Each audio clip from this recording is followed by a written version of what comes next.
आप देख रहे हैं अमेज नाउ।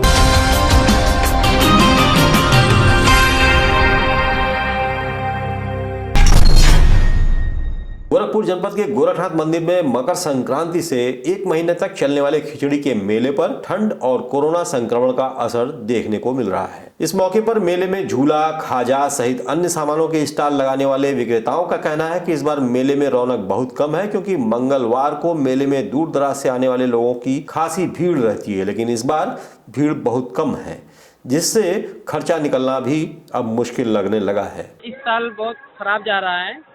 खराब है। हाँ, भीड़ बहुत कम आ रही है। क्यों, क्या लगता है क्यों? इसमें थोड़ा कोरोना के भी मेहरबानी से ऐसा हो रहा है। और ठंड तो देख ही रहे हैं, ठंड भी हो रही है। दोनों का असर दिखाई दे रहा है। दोनों का।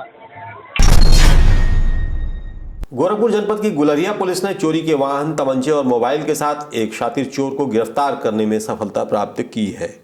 इस संबंध में एसपी नॉर्थ मनोज अवस्थी ने बताया कि गुलरिया के मोगलाहा निवासी सूरज सैनी ने मोटरसाइकिल चोरी की सूचना पुलिस को दी थी, जिसकी जांच करने पर पुलिस ने शफीक उर्फ कोयल को चोरी की पल्सर बाइक समेत तमंचा के साथ गिरफ्तार किया है। दोपहर में एक सूरज कुमार सैनी है, उनके घर से उनकी मोटरसाइकिल चोरी हुई।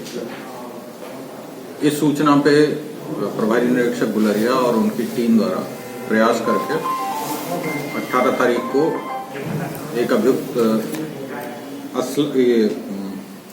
शफीक उर्फ कोयल की गिरफ्तारी की गई है, जिसके पास से चोरी की गई मोटरसाइकिल और 2 अदद मोबाइल बरामद किए गए हैं। ये लोग मोबाइल चोरी भी करते हैं। इनका एक साथी कैंट थाने से गिरफ्तार हुआ है। आपराधिक रिकॉर्ड क्या? बलिया जनपद के बांसडीह विधानसभा से सुभाषपा की पूर्व जिला पंचायत सदस्य मालती राजभर ने बसपा का दामन थाम लिया है, जिसके बाद बसपा सुप्रीमो मायावती ने मालती राजभर को बांसडीह विधानसभा क्षेत्र का प्रभारी भी बना दिया है। इस दौरान मालती राजभर के साथ राजभर समाज के दर्जनों लोगों ने भी बसपा की सदस्यता ग्रहण की है। इस मौके पर मालती राजभर ने बताया कि सुभाषपा में महिलाओं का सम्मान नहीं है और सुभाषपा के राष्ट्रीय अध्यक्ष ओम प्रकाश राजभर ने अपने समाज को बेचने का कार्य किया है, क्योंकि उनके कथनी और करनी में जमीन आसमान का फर्क है। इस समय बहुजन समाज पार्टी ज्वाइन कर ली। क्या वजह है मालती जी कि आप सुभाषपा को छोड़कर और बसपा ज्वाइन की? एक तो वजह यह रहा है कि इस पार्टी में इन्वॉल्व होने लगा हम लोग महिलाओं का, किस तरह का था, क्या हुआ? मतलब कोई सामान नहीं मिलता था।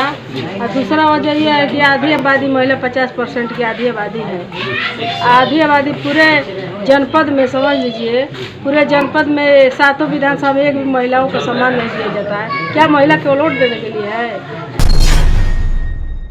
संतकबीरनगर जिले में एंटी करप्शन गोरखपुर की टीम ने आज कलेक्ट्रेट में संचालित ट्रेजरी कार्यालय से सहायक लेखाकार को 20,000 रुपए घूस लेते रंगे हाथ पकड़ लिया। पकड़े गए आरोपी के पास से 2,000 रुपए के कुल 10 नोट बरामद हुए हैं। इस संदर्भ में एंटी करप्शन गोरखपुर टीम के प्रभारी निरीक्षक चंद्रेश यादव ने बताया कि खाजों गांव निवासी रजनीश राय के शिकायत की प्रारंभिक जांच निरीक्षक यूपी सिंह से कराई गई, जिसके बाद सरकारी गवाह के साथ एंटी करप्शन की टीम ट्रेजरी कार्यालय पहुंची, जहां शिकायतकर्ता से 20,000 रुपए घूस लेते सहायक लेखाकार अवधेश मिश्रा को रंगे हाथ गिरफ्तार किया गया है, क्योंकि यह शिकायतकर्ता की मां के एरियर भुगतान के नाम पर 20,000 रुपए घूस की मांग कर रहे थे। शिकायतकर्ता गए थे 4 दिन पहले हमारे यहाँ कार्यालय में, रजनीश राय। इनके पिताजी थे स्वर्गीय जीत बहादुर राय, असम पुलिस में हेड कांस्टेबल के पद पर थे और वो सन 2010 में रिटायर्ड हुए थे।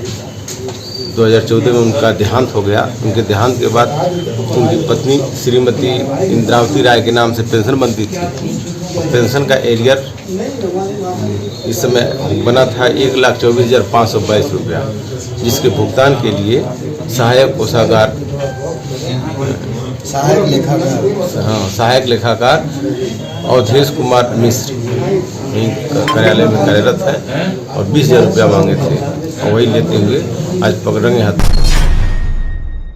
समाजवादी पार्टी के वरिष्ठ नेता और विधानसभा में प्रतिपक्ष के नेता राम गोविंद चौधरी ने बलिया के जगदीशपुर से अन्न संकल्प अभियान की शुरुआत की है। इस अवसर पर राम गोविंद चौधरी ने पार्टी के सभी नेताओं और किसानों से अपील की है कि वे सब अन्न संकल्प लें कि किसानों पर अत्याचार और अन्याय करने वाली भाजपा सरकार को हटाएं और हराएंगे। इसके साथ ही राम गोविंद चौधरी को अब ईवीएम का भी डर सताने लगा है। इस संदर्भ में उनका कहना है कि देश की सभी विपक्षी पार्टियों ने बैलेट पेपर पर वोट कराने की बात कही थी, लेकिन भारतीय जनता पार्टी ऐसा नहीं कर रही है। मौर्य बा, योगी आदित्यनाथ बा, इन लोगों की बात छोड़िए। अब पूरा देश जान गया कि कौन क्या है। पूरा हर जाति धर्म वर्ग के लोगों ने मन बना लिया है कि इस बार अखिलेश यादव को प्रदेश का मुख्यमंत्री बनाना है। अब चाहे कोई भाजपा झूठ फरेब करे, कितना हो चाल चले, जब जनता तैयार हो गई है, सब जाति वर्ग धर्म के लोग तैयार हो गए हैं, तो अखिलेश जी को मुख्यमंत्री इस प्रदेश का बनना है। जनता ने मन बना लिया। हर बार चुनाव के बाद ये आरोप लगते रहे कि ईवीएम बदला गया। क्या इस बार इस तरह की कोई बड़ी आशंका या है कि भारतीय जनता पार्टी आशंका बनी है? पूरा देश के विपक्षी लोगों ने बैलेट पेपर से वोट कराने की बात की, लेकिन भारतीय जनता पार्टी क्यों नहीं मानी? लोकतंत्र में बहुमत का कद्र है। जैसे बहुमत हो लोकसभा में जिसकी वो प्रधानमंत्री होगा, बहुमत हो जिसका विधानसभा में मुख्यमंत्री।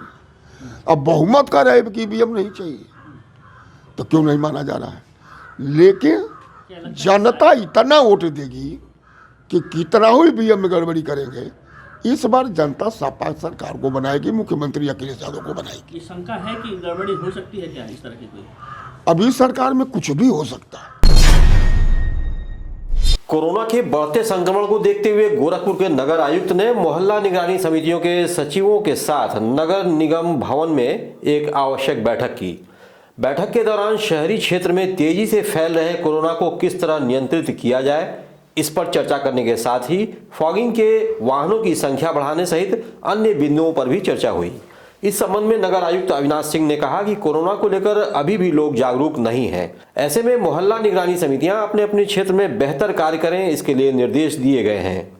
समस्या का समाधान पाने में आप लोगों को पूरी मदद मिलेगी। और अभी सभी सुपरवाइजर को भी हमारी जो बेटियां थी, 15 लोगों को मुख्यमंत्री जी ने वो दिया था लैपटॉप। मैं अगले 2-3 दिन में उन सभी बेटियों को बुलाना चाहूँगा। मेरे मन में उनकी पढ़ाई को। सर्व वैश्य समाज एकता समिति के प्रदेश अध्यक्ष चंद्रशेखर वैश्य द्वारा गोरखपुर जिला कमेटी के पदाधिकारियों का गठन एवं विस्तार की घोषणा की गई। इस दौरान विभिन्न पदों पर पदाधिकारियों को नियुक्त किया गया और उन्हें समाज के कल्याण के लिए जिम्मेदारियां भी दी गईं। इस मौके पर प्रदेश उपाध्यक्ष द्वारिका जायसवाल, प्रदेश महासचिव सचिन जायसवाल, प्रदेश सचिव राजेश कुमार एवं प्रदेश कोषाध्यक्ष जन्मेजय कुमार मौजूद रहे। समिति के द्वारा आज गोरखपुर जनपद कमेटी का विस्तार किया गया है, जिसमें कमेटी के जितने भी पदाधिकारीगण यहाँ आए हुए हैं, सबका मालार्पण पहना करके उनको इस जिले की जिम्मेदारी दिया गया है कि यह लोग पद पर रहते हुए अपने जिम्मेदारी का निर्वहन करें और समाज को संगठित करें पूरे ज़िले में। और उसके बाद संगठित करने के बाद फिर दूसरे ज़िले में जाकर संगठित करें। और कहीं न कहीं समाज के लोग राजनीतिक दृष्टिकोण से बहुत कमज़ोर हैं। इस देश की अर्थव्यवस्था वैश्य व्यापारी समाज तो चलाता ही है, लेकिन राजनीतिक दृष्टिकोण से बहुत शून्य निचली इकाई पर वैश्य समाज के लोग हैं। कोरोना की तीसरी लहर में अभी तक 2 संक्रमितों की मौत हो चुकी है, जिसमें से एक गोरखपुर का तो दूसरा बिहार का रहने वाला है।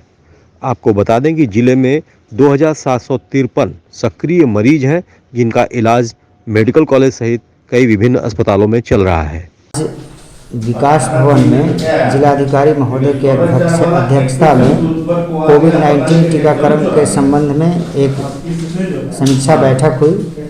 उस बैठक में ये निष्कर्ष निकला कि जो सेकेंड डोज के ओवरड्यू लाभार्थी हैं, जो अब तक अपना सेकेंड डोज ड्यू होने के बाद भी नहीं लगवाए हैं, उनको विभागवार सूची दिया जाए और विभाग से कॉल करके और फिर उस सूची को अपडेट किया जाए और उसमें जिनसे बात होती है उनको बगल के अपने निकटतम टीकाकरण केंद्र पर आकर टीका लगवाने के लिए उनको मोटिवेट किया गया जाए।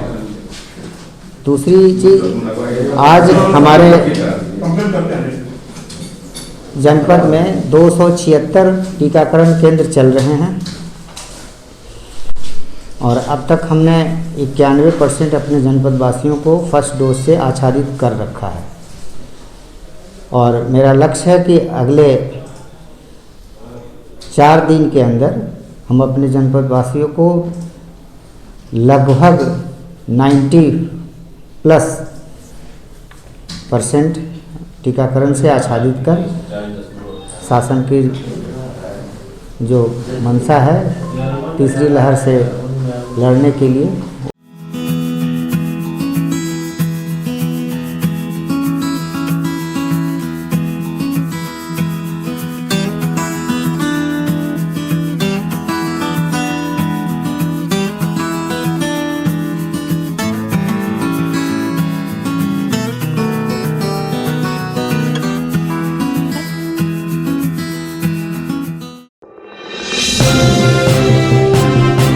आप देख रहे हैं अमेज नाउ।